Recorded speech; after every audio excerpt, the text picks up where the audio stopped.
You're listening to the ESO Network, your station for all things geek.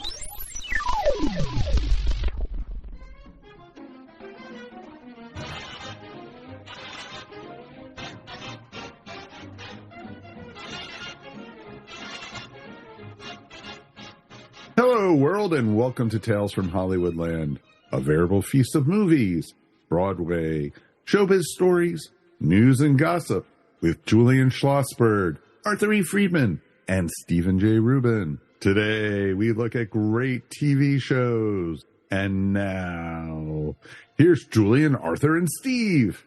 Hey guys, TV, there's a topic. I thought we would start by each of us telling our earliest memories of watching a television show. I'll start. I remember living in Chicago, where I lived briefly from the ages of 0 to 4. And I remember watching a game show called Masquerade Party. And all of the contestants were wearing masks. It had an effect on me. Do you guys remember that show? I sure do. And Peter Donald, I think, was the host. And celebrities got much more than just a mask, Steve. They really went into wigs and glue and beards and everything. And I remember it well. What about you, Arthur? What's your earliest television? Well, mine is easy. First of all, if you all you guys ever see a movie called Avalon? Barry Levinson directed Avalon. Sure. In Avalon, he shows when the first TV sets came along and how they would sit and watch the test pattern. Yeah, that's right. This is before your time, Mike and Steve. But it was so mesmerizing. And if you'd walk by TV stores in the streets of the Bronx or wherever you may have lived, they had TVs on, and the TV had the test pattern, and people would stand by the window and look at the test pattern. I remember looking at a test pattern. I was a little kid, and my folks got a 10-inch, I believe it was called Stromberg Carlson or something, TV set, looked at the test pattern. When a show came on, my God. But the biggest show that ever came on at that time would have been 1948, Milton Berle. I don't think anything's been like it since. Julian, I don't think anything has completely captured the nation and froze it where restaurants closed. Things closed. People to watch Tuesday night Milton Berle at 8 o'clock. Unbelievable. Now, was that a half-hour show or an hour? hour? No, sir. 1 hour. Brought to you by Texaco, originally called the Texaco Star Theater. And then eventually the Milton Berle Show. And as Arthur said, it was unbelievable for kids like us couldn't believe that we don't have to go out and shows will come into our house. We were so used to going to the movie theater. And now there were movies on television. And it was, I tell you, to this day, I'll never forget it because it was such an extraordinary change in our lives, right, Arthur? It was absolutely. The year before, Jackie Robinson broke the color line. That was a big change. That was such a huge story in 1947. Along 1940, here comes Milton Berle, black and white TV, doing a vaudeville show. Basically, that's what it was, different acts. And I can tell you, and for our audience, that Milton Berle was a star, a real star at that time. Before television, he was playing in New York at a place at a theater. I forget what it was called. He was getting $25,000 a week in the 1930s. That's how big a star he was, which is one of the reasons why they chose him at NBC to come on and do this television show. The other thing is, he told me that in 1939 he did a television show. In 1939, pre-war. He did a TV show. There were like 800 sets in the New York area, in the whole New York area, and they did a show. So anyway, when it came time for NBC to take this thing really seriously, they went to Milton and said, how about doing a show? I mean, for an hour or what have you. And he came up with the vaudeville idea, what he was doing in theaters, and it caught on so big that, as Julian and I are saying, it's unforgettable. It literally froze your life.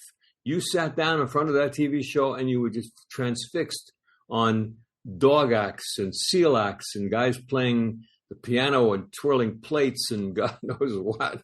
But it's all true. And when I lecture at schools and colleges, one of the things I get a kick out of is I say there was no remote. What? No remote? No. If you wanted to change the channel, you got off your ass and walked up to the channel and changed the channel. If the brightness was off, you did the brightness. If it was contrast, you did the contrast. And those famous little wings above the television where you turned it around towards, you thought rabbit ears. Rabbit ears. That's right. It was. I'll give you a great one. So it's 1948, and I'm a kid sports fan. Millions of sports fans in America, and they broadcast the Boston Red Sox were going to play the Cleveland Indians in a one-game playoff as to who was going to go to the World Series in 1948. Well, again, it was like a Milton Berle moment. Everybody was in front of that TV set watching a baseball game that happened to be coming from Boston. Wow. Are you kidding? I mean, this thing you heard on the radio, what are we doing? So it was just, I guess it was just amazing to even think about what we were watching in those days. That was the beginning of television. Julian, do you remember when they started the coaxial cable and they had a guy standing by the George Washington Bridge and somebody standing by the Golden Gate Bridge? I remember it very well. I also remember, because we're kids, Howdy Doody. I mean, this was huge. This guy, Howdy Doody, with Clarabelle and Mr. Bluster. And then there was Rudy Kazootie. I guess you had to kind of end with a E at the end of, or the Y. But yeah, these were the Magic Cottage with Pat Michaels. These were shows that were all originating and so primitive if you looked at them today. Sometimes you'd watch a show and the set would fall on an actor. You'd actually see the set. He'd come into the door and something fell down on him, but they kept going. I'll give you a good one, Julian. I'll give you a good one. Who went up when they had now a different channel? Yeah, I mean, it wasn't ABC. It was NBC and CBS, as I recall. At that time. And ABC came pretty. Some local TV stations in New York. Who went as opposition to Milton Berle on those Tuesday nights? Do you recall? Was it Red Buttons? No, it was Father Fulton Sheen. That was on the Dumont Network. On the Dumont, a pastor came on, a religious guy, to give sermons opposite Milton Berle. Never had a chance, you know. He probably would have had more people if he had gone to a church. Yes, that's true, though. Well, he was a big bishop, Fulton J. Sheen. He was a big boy. So let's go to a different generation here. Mike, your first TV memory.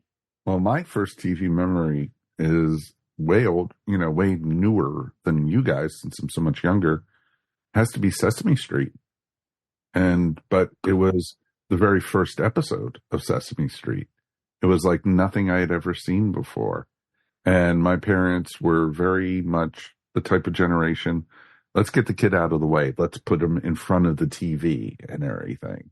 And, I grew up with, I was the first generation of Sesame Street, Electric Company, all the Saturday morning cartoons, all that were my big memories.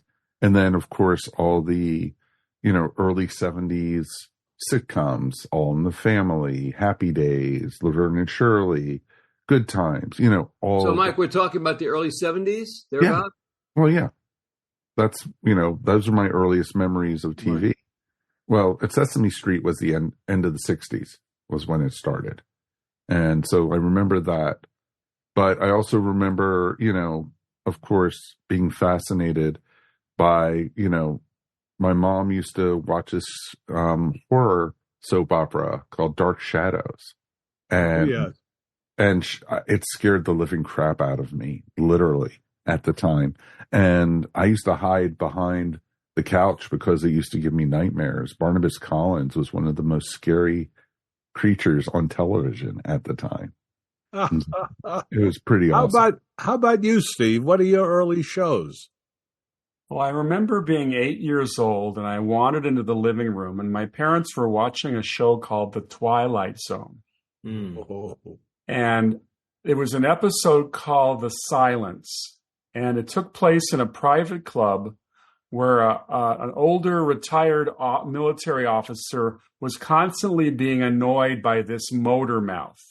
I think his actor was Liam Sullivan, and Francha Tone played the officer. And he got so annoyed with this guy who was trying to sell some kind of investment thing that he bet him $500,000 that he couldn't shut up and not say one word for a whole year. And that was the setup. They actually moved him into the basement in a glass booth, and he had to sleep there for a year. And I watched about 10 minutes of that, and I was totally freaked. With, an 8-year-old not being able to speak for a year is like torture. So I ran out of the room. I never watched the Twilight Zone again until reruns. And then, of course, I wrote the Twilight Zone Encyclopedia, which I immersed myself enormously in it. But that would have to be my favorite TV show of all time, just in terms of quality. Rod Serling was a great writer, and he was a fun host. And he also wrote for Playhouse 90. And Playhouse 90, you remember, Arthur, this was really an important 90-minute dramas. High quality. Incredible. And you had Arthur Penn directing before he was Arthur Penn, and John Frankenheimer before he was John Frankenheimer. These guys cut their teeth on early TV. And movies like The Miracle Worker and Marty and The Requiem for a Heavyweight, they were all originated on Playhouse 90. Wonderful, wonderful show. And many other shows of high quality in the 50s, early 50s. Great writers, as you say. Think of the film people that came out of television. Arthur Penn is an example, but there's so many that were writing great TV, that were directing great TV, that got into films and what have you. We became very friendly, part of our extended family, with Dwight Hemian, who was one of the greats of all time, directing television specials when they came about. And he was doing Call Me Barbara, Call Me Barbara, Color Me, whatever, Frank Sinatra Man and his music. He was the king of those specials, which was a whole other aspect of how great TV became. But I want to get to something that, again, Julian and I can speak to more than you can, Steve and Mike, but you got to mention it. In terms of how television revolutionized the world, I'll begin, Julian, with the debate between JFK and Richard Nixon in 1960. How transfixed was the United States of America on that? They must have had 90 million people watching that. And it was great television. I mean, these guys were, Kennedy was a star of stars. Nixon was sweating. He did have the sweat on his lip, which was, didn't work too good for him. And then I want to switch right from there and go to the missile crisis in 1962. Do you remember the world was going to end? And we were going to watch JFK's speech that night. If you say, do I remember? I was in the United States Army in Fort Dix, New Jersey. I was packed with my duffel bag, and we were going to Cuba. We could not leave the base. We had to, if we went to the movie theater, we had to tell them where we were. It was the most frightening time of my life, those 4 days, the days of October. You were in the Army at that time. Isn't that something? Now, let's switch quickly and go to 1963, November 22, and President John F. Kennedy is assassinated. The role television played in that was it. The apex of anything I could remember from those days. 3-4 days sitting in front of the TV with your folks, everything closed, the world shut down. It was unbelievable. And you watched these real things happening in front of your eyes. Including murder. Saw Lee Harvey Oswald murdered by Jack Ruby on live television. I don't think that's ever happened again. Only in network. No, but not in reality. And that's the real problem. The real problem is that sometimes it's very hard for the public to separate reality from what's really fiction. I want to jump back to Playhouse 90 for a second. When the same month that the Twilight Zone debuted on CBS, fall of '59, James Aubrey took over as head of programming. And James Aubrey was a very, very interesting man who thought he really knew what television was all about. And he did not believe in anthology. He felt that people would tune in to TV each week if they had a character they could follow, like a Lucy from I Love Lucy, or a Jim Arness from Gunsmoke, or Robert Stack as Elliot Ness in The Untouchables. So one of the first things he did was cancel the most honored television series in TV at that time, which was Playhouse 90.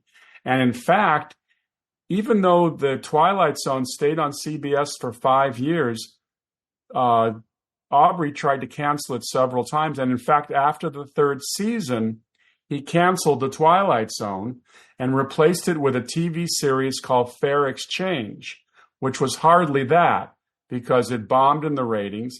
And then with Hat in Hand, he had to call Rod Serling and ask him to bring back a replacement series in January, a mid-season replacement.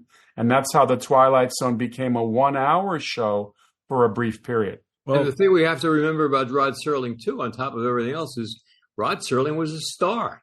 He looked great. He sounded great. He had great presence. And he chain smoked, right? Oh, he did. Smoking. Oh, yeah. He was a 5-pack a day man. He was also a veteran, a World War II veteran. He was a paratrooper in the Philippines and saw great horror. And in fact, he came back from the war traumatized. He was seen by therapists in Chicago, and they advised him to channel his fears and nightmares. And that's how he became a writer. He decided to channel everything into writing. Very seriously. That's great. Yeah, I never knew that. One of the most amazing things, Arth, is the fact that in the history of television, it seems that comedy was king. No matter what. I mean, it wasn't the only thing. Of course, there's Sopranos and Succession. We can talk about a million shows, but Laugh-In, what Laugh-In did was almost unbelievable. Everybody was watching Laugh-In. And you remember that, you guys. You guys all should remember Laugh-In, I would think. Yeah. And out of that came... Suck it to me. Out of that came the huge star of Goldie Hawn. She was the giant star from that show. It's All in the Family, another comedy that just knocked America on its ear because it was so different, so unique. And if you look at those two shows, they are so different and so unique. But look at how Laugh-In also took a basically flat Richard Nixon and brought him back by just making him seem real and say, "Sock it to me" or something, whatever he did. That's what he did. And they was and the public loved it. And so, didn't Goldie every week get a bucket of water thrown in her face for something? Very, very often. Yes, she did. And there were plenty of other people in there, Artie Johnson and, of course, Rowan and Martin. But who was the creator of that? Was that George Schlatter? Who was that? Yes, it was George Schlatter, yeah. Oh, yeah. And he went on to do the Dean Martin roasts, didn't he? No, that was Greg Garrison. Oh, what else did he do, though? Schlatter did a lot of stuff. Sinatra stuff. He was powerhouse. So, Arthur, if you had to sit there and say, what is your favorite television show of all time, a show that you just felt just really sent you over the edge each week, what would you say it was? For me, it's simple. I didn't watch a lot of sitcoms. But I did start looking at, I saw Mary Tyler Moore in a rerun.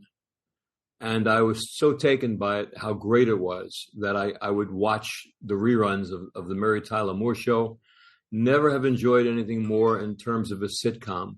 And you talk about, again, writing and the chemistry of that cast and her.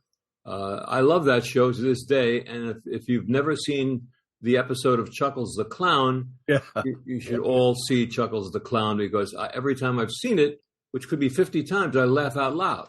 Yeah. That was my favorite show. Isn't there a great moment where maybe on the first episode, she walks into Ed Asner's office and he tells her, "You've got spunk." And she thinks it's a compliment. And then he says, "I hate spunk." Right. But what a cast. Great. What a cast in that with Ed Asner and Mary and and Gavin MacLeod and Ted Knight. My God, he was so brilliant in that. Ted Knight stole a show from me, but then along came Betty White, who was great in anything she ever did. And Valerie Harper and Cloris Leachman.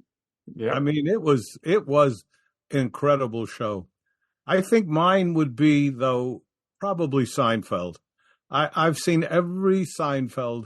I love Seinfeld. I can't believe that, quote, a show about nothing turned out to be the biggest or one of the biggest shows of all time. And what was amazing was that they had 4 principals, and every show had 4 in a half hour. Every show had 4 stories of each of these principals. They're really hard to do, and beautifully done by Larry David and Jerry Seinfeld. So that casting. Yeah. I'm curious, Julian, because I did not embrace Curb Your Enthusiasm. I find Larry as an actor to be the most annoying person I've ever seen on television. And I know that I've watched some episodes and they are hysterically funny. And I have friends who swear by Curb. But did you embrace Curb as well? Partially. It's a real hit and miss show for me. There are some fantastically things that are really hysterically funny, but it is true he's such an obnoxious swine that it's really hard to embrace him. So I would say that hit and miss. How about you, Arthur? Same, exactly the same, word for word with what you just said. But the stuff that I liked when I watched it, some of it's really funny stuff. I mean, but that's the way he is. I've met him a couple of times, but I know people who are friends with Larry. And that's the way he is. That's his character. It's kind of easy to do. It's kind of like, not to drop a name, like one time I met John Wayne, who was sitting at the Polo Lounge in the Beverly Hills Hotel, and I was invited over by a friend who was with him, and he was there with Andrew McLaughlin, and we're sitting in this little booth. I'm eating the potato chips. I always love the potato chips and the guacamole at the Beverly Hills Hotel, the Polo Lounge. And I realized 2 minutes into this whole meeting, he's not even acting when he's in the movies. This is the same guy that's in the movies. Hello, Pilgrim. That's what was him. It was him. He was great. How you doing, Arthur? Right. But what you saw, that's very good, Steve. But the guy you saw with Larry David, that's Larry David. Yes. And by the way, the Jason Alexander, the George Costanza, is the Larry David character. That was his first sojourn into writing a guy who was pretty much of a putz. Yeah. Love the bit they did with George Steinbrenner. I thought that was so great. There was just Larry playing him. The writing was so kind of, I identify with everything they were going through. They were picking on little things that we all deal with every day, but they actually incorporated it into stories. They could do a whole story, or at least one of the 4 stories, about buying a babka. I had no idea what a babka was. I learned about a babka. I actually, so help me God, my wife just gave me a piece of babka for my birthday. Oh, it's funny that comes up. My second favorite, or I don't know, I hate to say, is also Everybody Loves Raymond. Now, I had not seen, like Arthur did not see Mary Tyler Moore initially. I caught Raymond afterwards. Elaine May actually said, you ought to watch that show. Well, that is one terrific show. Funny as hell. And once again, like Seinfeld, incredible, and Mary Tyler Moore, incredible actors. You know, it's interesting when you look at the history of comedy on television, invariably the hit shows had a cast. It wasn't just one person. The only person, and I couldn't watch it because I didn't like it, but the only person I know that pretty much had a comedy success for hundreds of years alone pretty much was Red Skelton. It wasn't my kind of show, but he did do that. Even Milton Berle at the beginning had Arnold Stang and Sid Stone, and he had a bunch of people around him. And in the sitcom world, as we all know, you got to have a cast. It can't just be somebody going through something. But you know what's great is that when you think back to the early days of TV, which we were around to see, Julian, and you think of if they couldn't say the word damn, you couldn't say hell, you couldn't say these words, and then graduated through the years to a show about masturbation on Jerry Seinfeld. But think of how far it came, and the language. Lenny Bruce was put in jail for saying dirty words. look where that's come on television. You can say anything. Desi Arnaz and Lucille Ball were on that show forever. They never slept in the same bed. Right. How dare you can't do that. Now, stay with that for a second, Steve, and everybody. Let Lucille Ball, Desi Arnaz, I Love Lucy, a show my mother would never miss. My mother, my sister, whatever. This show was like a Tiffany jewel. Do we all realize how great I Love Lucy really was? If you look back at those things, they were great shows. The writing, the whole technical part of the viewing of it with the two or three cameras, Julian? I'm not sure. It wasn't one. I think, no, it was three. I think Desi Arnaz started a lot of things, and that was one of them, in a live audience and a lot of other things. And they also started syndication. They got involved in syndication first. But they were great shows. They were great. Look back and they stand up, I'm telling you. And again, like we say, Lucille Ball, Desi Arnaz, William Frawley, Vivian Vance, it's a cast that are doing it, not just one or two people. Here's a piece of trivia. Desi Arnaz's show, I think it was called the Westinghouse Playhouse, featured a 1-hour show called The Time Element, where William Bendix starred as a bartender in New York City who every night when he goes to sleep, he thinks he's at Pearl Harbor on December 6th, 1941, and he has to convince the town that they're going to attack the next day. That was considered the unofficial pilot for the Twilight Zone. Oh, that's what I was going to say. It sounds like a Twilight Zone. It got such fan mail for that episode that Desi Arnaz introduced that it encouraged Rod to pitch the Twilight Zone series to CBS, and they lapped it up at that time. You ever see the movie Final Conflict with Kirk Douglas? Final Countdown. Where an aircraft carrier goes back in time. Great show. I was going to ask Mike, what is your all-time favorite TV series? Oh, well, that's tough because it also depends on your mood. It depends on your thought process at the time. And your age. Well, that's true. Well, you're a genre guy. You like fantasy, horror, science fiction. Of course. What would be your favorite in that genre? Well, there's a British science fiction show called Doctor Who that I've been into since I was probably 8 or 9 years old. When, I was just skimming the TV at the time, and we had just gotten cable, and we had actually access to WOR in New York City. And we basically, Saturday afternoon, there was this British show on, and they were fighting ninjas, and there was midgets, and there was giant rats and a time machine. And it was like, I'm hooked. This was what I fell in love with. Can't go wrong with midgets, Mike. No, you can't at all. At all. Little people. Arthur. But it's interesting too, because then as I got older, there was other. I got into the Star Trek stuff, and I got into a lot of drama, like especially like stuff I was able to watch on repeats from the 60s and the 50s, and Man from U.N.C.L.E. My grandfather and I used to watch Get Smart together because he was a huge Mel Brooks and Buck Henry fan. And, then as I got, over the years, there's been other series, but the one that always stands out and still holds up to this day is The Sopranos. And it's a wonderful, wonderful show that changed television in a lot of ways. It did. And it was just amazing to, recently Judy and I started watching the first couple episodes just to see how it held up. And it could take place today. That's how good of a series. Mike, the whole concept of a gangster killer having a psychiatrist in itself is just a brilliant idea. And on top of it, an anti-hero. There was no such thing on television as an anti-hero, but he was someone that you really cared for in between him whacking people. It reminded me of Marlon Brando in The Godfather, because they said, well, Vito Corleone, he's against drugs, so he's not so bad.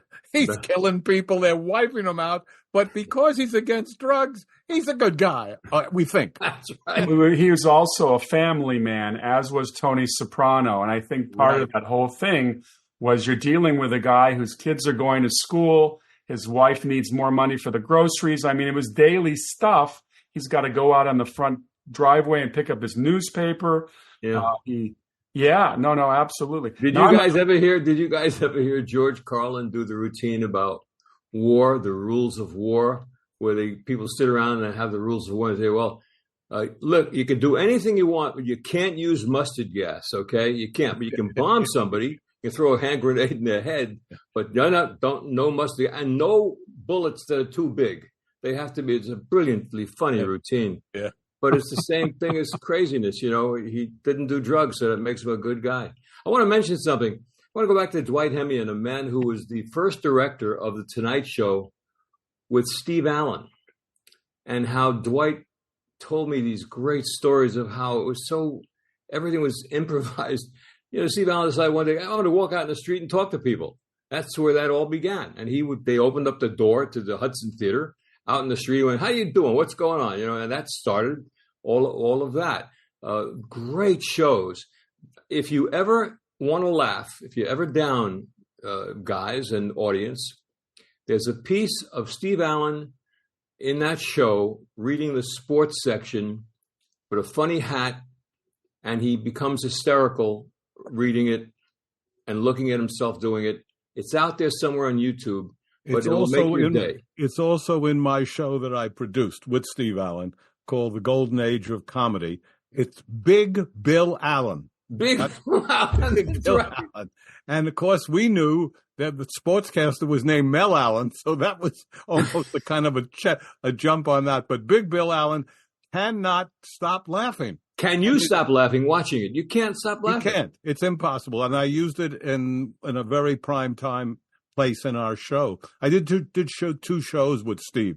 I'd like to switch to something that I was shocked about, because I never felt that television sitting in your home would in any way be make you uncomfortable or intense.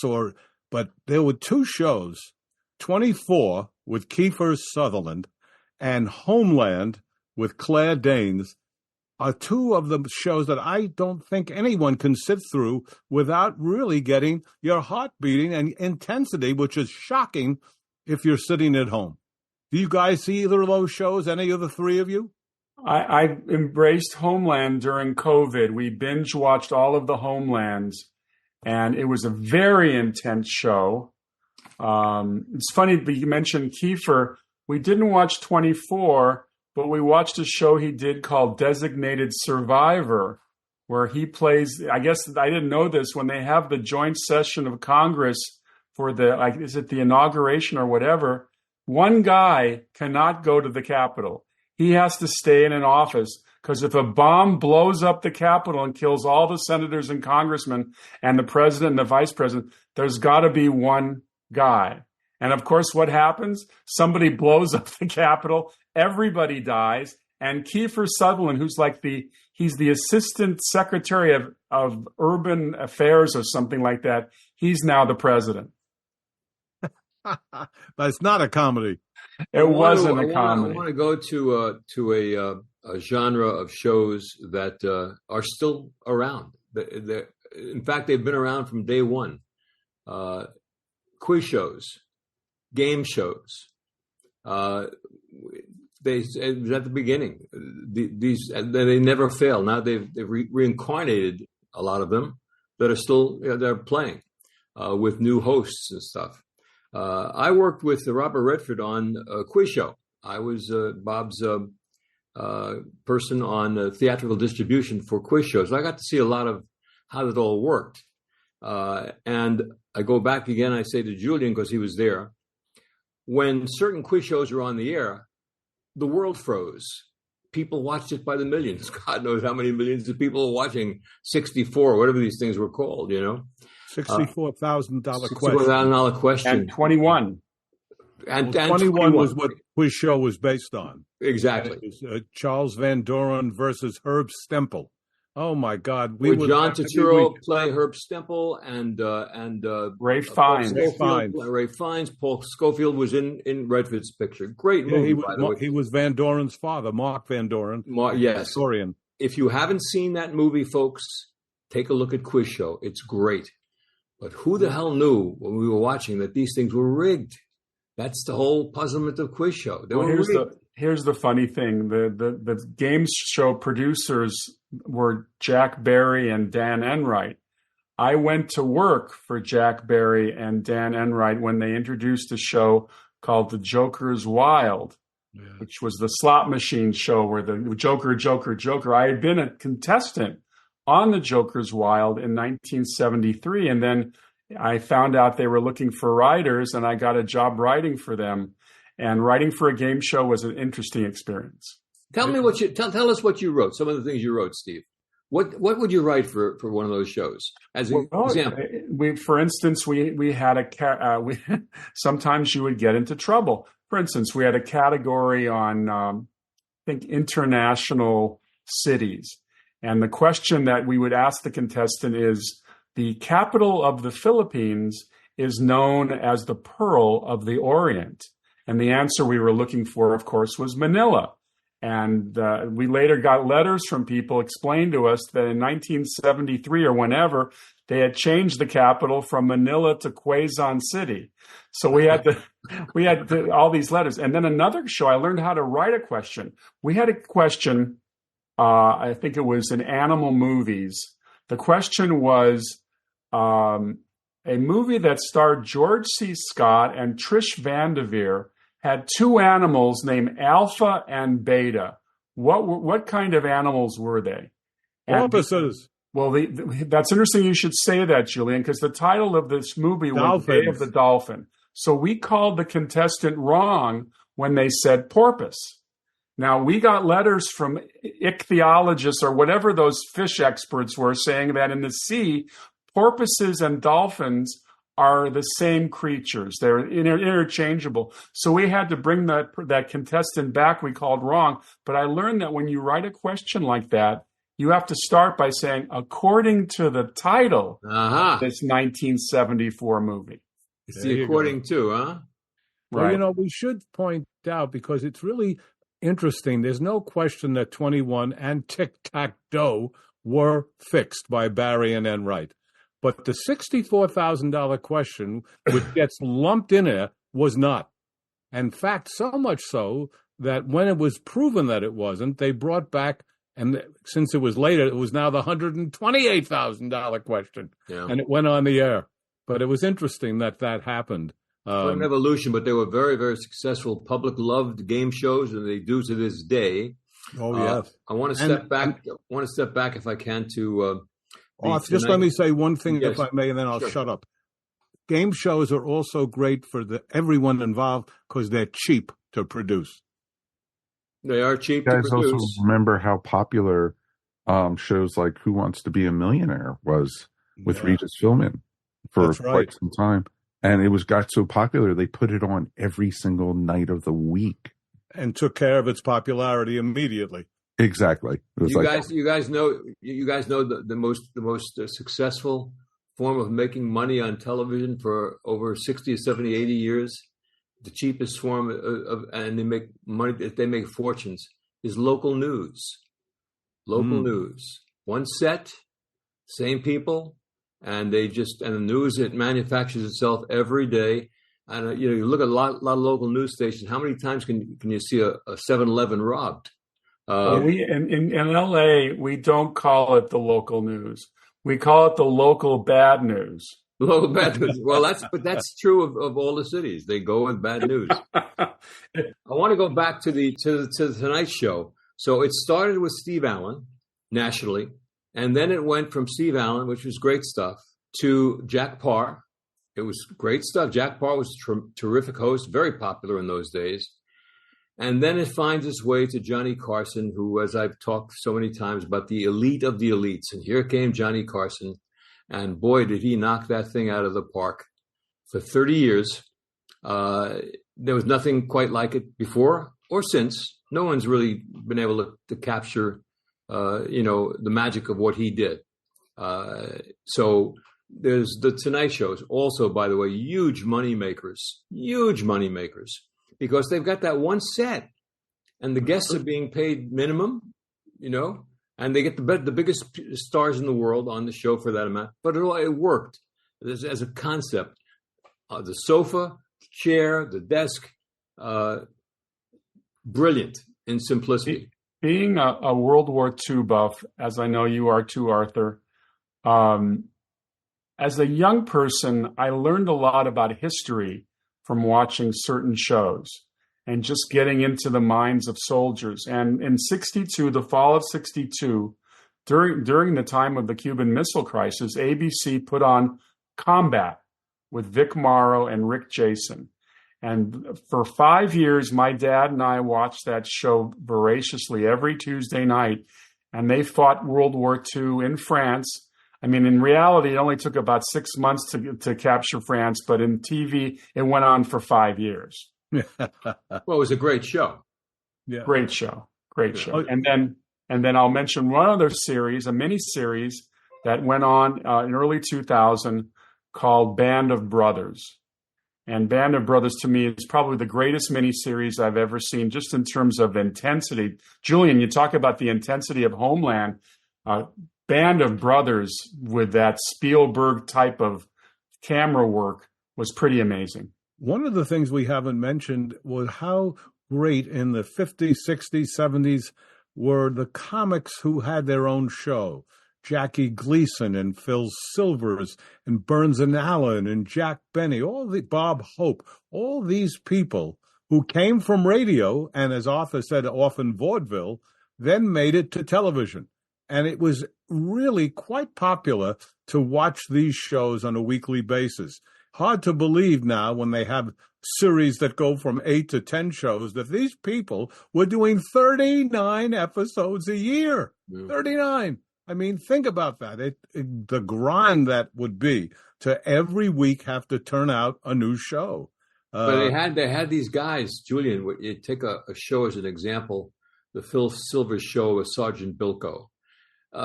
Nothing's been better than that. If you take again, who wrote it? Look at these writers they had.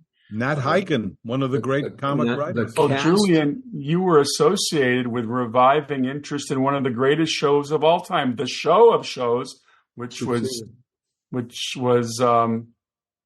it's Caesar. It's Caesar, thank you. And Emma Jean Coker, Carl Reiner, and Howard Morris, and it was. Wasn't Woody Allen one of the early writers on that show as well? Not really. I mean, he came at the very end. They have the wrong. Often, as I've said many times on our show, the internet's wrong, and people get the wrong thing. Sid Caesar went from your Show of Shows to his own show called Caesar's Hour. And that's basically where Woody, Larry Gelbart, Neil Simon, they all came in. They at the end of Show of Shows, they were there, some of them, but they really came into their own on Caesar's Hour. That's where they really did. Again, look at those writers he had. Look at those writers. I mean, you can't even believe it. It's Murderer's Row, right? Murderer's Row. And Julian, please name them. Larry Gelbart, Woody Allen, Mel Brooks. And Neil Simon. Neil Simon all came from this show. With Sid Caesar, great thing. Red Buttons was the MC at Sid Caesar's 80th birthday in Beverly Hills. And he said something like the following. He said, with all of the great things you've done, the TV shows, the nightclubs, the movies. Can you think of it, though, Sid? You'll always be known only for your salad. Nothing more than your salad. That was it. You took 2 croutons, you threw them in with anchovies. Who the hell knew? One thing that I've always marveled at, because we talk about TV shows today where there's 12 episodes and they're half hours, but soap operas, what they chew up in terms of how much the actors have to work, how many pages they do in a day. It's not uncommon for them to do 30 pages a day, or maybe even more, maybe 60 pages a day on these soap operas. And I've always been, I found it amazing the amount energy they exude and how many people follow them, although not as much as they used. There's only a few left. But in its heyday, soap operas were the cash cow for those. Well, they still are, Steve. When we talked about the great comedies, did we talk enough about Tootsie having to do with soap operas? I mean, that's one of the funniest movies of all time. That stuff with the soap opera, it all came about. Hysterical. Have we all seen Tootsie? I trust we have. Oh my gosh! Of course, yes. Of course, an iconic film. Soap operas have been going on forever. Oh, In radio. Before From radio. TV. That's right. He came from radio. Bill Murray looking at the TV and saying to Tootsie, "You slut." Oh, that was all about the telephone calls. He came home. They were roommates, and he had a bunch of telephone calls, and that's when he called him a slut. How about the line? That was written by Elaine May, and she wrote she came up with the idea that Bill Murray that Dustin should have a roommate. That was her idea, and her idea to cast Bill, and they became real lifelong friends, Bill and Elaine. Did she write the line when they're filming her for the first time, Dustin Hoffman, and somebody in the room says, "You better move the camera back," and someone says, "You got to go back to Cleveland." Yeah, how does Cleveland sound? I don't know if she wrote that, but I do know she wrote the guy coming outside and singing "Some Enchanted Evening." I cracked up. I fell apart. She definitely wrote that. I fell apart. But we really should talk about a gigantic television show that really broke all kinds of ground, and that's MASH. My God, what MASH did, it came out during the Vietnam War. They made sure it was Korea, not Vietnam, but the parallel was not lost on how crazy war is. And for years and years, what a success show. What a successful show that was. Do you guys like MASH? Of course. Who was the writer, Julian? Well, Larry Gelbart. There you go. MASH, but in the movie, it was written by a blacklisted writer, Ring Lardner. Oh, didn't know that. Yeah. And interesting, I had dinner with Bob Altman, who made the movie, and he was not thrilled about the television show. Didn't like the idea that was happening, but it turned out to be such a success. And what a cast there. You've got about 8 or 10 top actors really doing their best work. I was told in the late 80s at the studio one time that Larry Gelbart, who was so great as a comedy writer, used to make $1 million a weekend by just reading a script that they handed to him and said, "Please make your notes." And that was his $1 million. He would read the script and turn in with his notes, and that was a nice way to make $1 million. Larry Gelbart was a giant. He's a giant of all time. I worked with him. I loved working with him. He was a terrific guy, a lot of fun. And his father was a barber, and his client was Danny Thomas. And he said to Danny Thomas, the barber father, "My son can write some comedy." And Danny kind of to himself rolled his eyes. He said, "Well, have him send me something." And that's how he started. Interesting way. We were out of town together in Boston trying out Sly Fox with Richard Dreyfuss. I was producing. Larry was written it, and Arthur Penn was the director. We were all having dinner, and at one point we were talking about people who had passed away, and Larry Gelbart just piped up and said, "You know who's really dead?" It was one of those things. You mentioned Danny Thomas. Let's talk about the magic of his show. Oh, Make Room for Daddy. Make Room for Daddy. Big hit, great show. Just great. Hans Conried. Angela Cartwright. Angela Cartwright, the little kid too. Rusty wait Hayward. A second. Let's not forget Gene Hagen from Singing in the Rain. Let's not forget Gene Hagen. Yes, absolutely. That's right. Yeah, we shouldn't go on, by the way, without mentioning someone we've overlooked so far, who, again, talk about a giant of television, Edward R. Murrow, smoking cigarettes and interviewing people. Person to person. Person to person. But again, a giant. There were giants in those. These were the guys and girls who came out of original TV. The Steve Allen Show originally, that was the creation of Steve Lawrence, Edie Gourmet, Andy Williams. That's right. That's true. From that one show. And then later, Louis Nye, Don Knotts, Tom Poston, all of them. It's interesting, though, too, also, because you mentioned Danny Thomas. One of my favorite TV shows of all time was a juggernaut in the early 60s, was a spinoff of the Danny Thomas Show. And what I'm talking about, of course, is the Andy Griffith Show, which is amazing. You would not go anywhere in the world now without somewhere Andy Griffith playing on TV at all hours of the day. Absolutely right, Mike, except for one thing. It wasn't a spinoff. It was produced by Danny. He produced that had nothing really. You mean as far as both having family, you mean? No, Danny Thomas on his show had Andy Griffith as a small town sheriff. As Danny Thomas was going through town, he pulled over Danny Thomas and put Danny Thomas in jail for a misunderstanding, and it was Andy of Mayberry. And never knew that, Michael. And he was so popular for that segment. Danny Thomas said, "This is striking gold. Let's make a series based off of this." And that's how it works. I see what you mean. I thought you meant spin-off from Make Room for Daddy, but it is. He did appear on that show.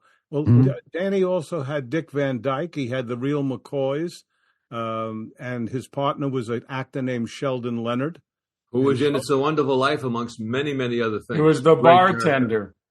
Great character actor. And a terrific gangster. He was always a gangster, Sheldon Leonard. And if you listen, that's right. If you listen to Sheldon Leonard talk and you listen to Mae West talk, it's the same voice. Why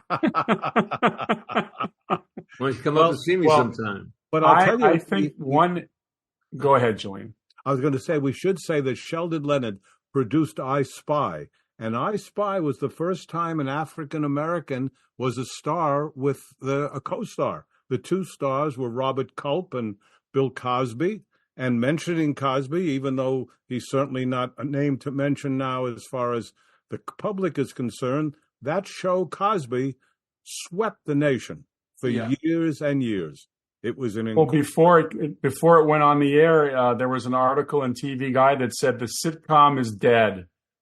And then Cosby comes on and changes that.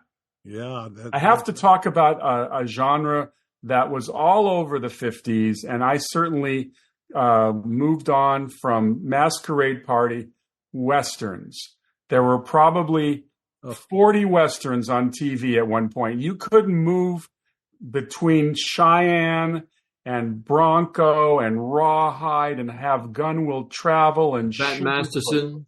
Bat Masterson. And Maverick and Gunsmoke, which lasted Bonanza. And that was a big one. Which was the one that Ward Bond was on? Wagon Train. Wagon Train. Yeah. Sure. And of course, Rawhide starred a very young Clint Eastwood. And these shows, I mean, in those days, kids, this is before your generation, Mike, when the kids were getting their toys for Christmas, they were getting 6-shooters and cowboy hats. Right. And of course, if you watched Davy Crockett, you got a coonskin hat to boom. We also should mention the breakthrough with gay people on television, because for a long time you couldn't do anything like that. I think I may be wrong. The first time that I remember was Billy Crystal on Soap. Yes. And I think that was the first. But we went into, I mean, Ellen on the show Ellen, not the talk show, but the show called Ellen had 42 million people. Think of what I'm saying, 42 million when she supposedly came out on the show that she was gay on the show and in real life. And then there's Will and Grace and the L Word and Q is whatever it is. But it took a long time. As Arthur said, Lucy and Desi or whoever said were sleeping in different beds. Yes. A lot of things have changed in our lifetime. And Billy Crystal, who first came on, to my knowledge, by doing one of the great impressions of all time of Muhammad Ali or Cassius Clay. It was just hysterical doing it. That begat into him playing on the show as a gay guy, and the rest of his career has been, I think, fantastic. One thing I want to say about him again is, if I repeat myself, forgive me, but he's probably the last of the great comedians of the era that we talk about often, from the Milton Berles to Jackie Gleason's, the Red Buttons, so many of those guys. But I think Billy's the last one, and he is great. Well, an area where we certainly miss him is hosting the Oscars, because when he hosts the Oscars, when he did host the Oscars, it was always very clever in that opening. The best. It was the best. No one ever came close. Quickly, Perry Mason, L.A. Law. We had law shows. There's so many shows, and this is a kind of topic I think we should come back to later on in the series, because there's so much more to talk about. Oh, sure. The Defenders. The Defenders. Oh, whoa, my God. Herbert E.G. Marshall. Yes. Reginald Rose. Yeah. He did, Brodkin did The Nurses, another show. And the doctor shows. Come on, guys. ER and Dr. Kildare and Ben Casey. So much stuff. So I think we have to say we'll table it, put it on the back burner, and do another show if you guys agree. Agree. Oh, absolutely. And we can do a science fiction show as well, because there were dozens of shows. I mean, when Twilight Zone went on the air in 1959, there was nothing like it. And we could talk a lot about that. Absolutely. Then came the Outer Limits. The Outer Limits. We control the television. We control the vertical. We control the horizontal. Steve, what was the last line of that Serling always said after every show, at the end of the show? The last line? Yes. Welcome. It wasn't welcome to Twilight. It was the first line. It was your now. It's always submitted for your approval, or he had different ones. Of course, they changed the opening narration. You are traveling in another dimension, a dimension of sight, of sound. Yes. But they changed it. Interestingly, the first season of The Twilight Zone was not the theme. That wasn't introduced till season 2. Bernard Herrmann, the great composer, did the score for the first season of The Twilight Zone. They also Rod Serling was not on camera in the first season. His voice was there.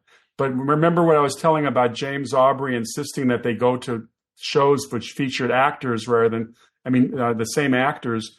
That's why Rod Serling had to come on and host his show, because you had to have an iconic figure. The same thing that was going on at that time with Alfred Hitchcock and Alfred Hitchcock show. We didn't talk about that. Wow. That's something we didn't discuss. Wasn't there a last line in Twilight Zone? You are now leaving the Twilight Zone. Well, they would have their end narration, and it would relate to the story, but it would end with the word "the Twilight Zone." Well, we've come to the end of our show, and as always, I think we've had a lot of interesting things going on. For our viewers and listeners, please subscribe to our show. In a world where there are very few things that are free anymore, we're very free. And we love when you recommend us to your friends. We're very good in the car. If you're driving somewhere, we really keep you company. Right, Julian? Absolutely. Send us emails. And our email address is talesfromhollywoodland@gmail.com. We've had an ongoing contest where you can become a co-host. If you want to talk about a subject you feel that other people would be interested in, not the idiosyncrasies of your Aunt Ida, but something dealing with pop culture, we actually would love to hear from you. Write to us, talesfromhollywoodland@gmail.com. We will consider you. And we are available on all the podcasts, Spotify, Apple, Amazon. And we have our Facebook page, Tales from Hollywoodland. And we love having contact with our listeners. Gentlemen, it's been fun. And again, happy birthday, Julian. Oh, thank you, guys. Happy birthday, Jules. Happy birthday, Julian. Thank you, guys. And I'll see you next week, I hope. Bye, everybody.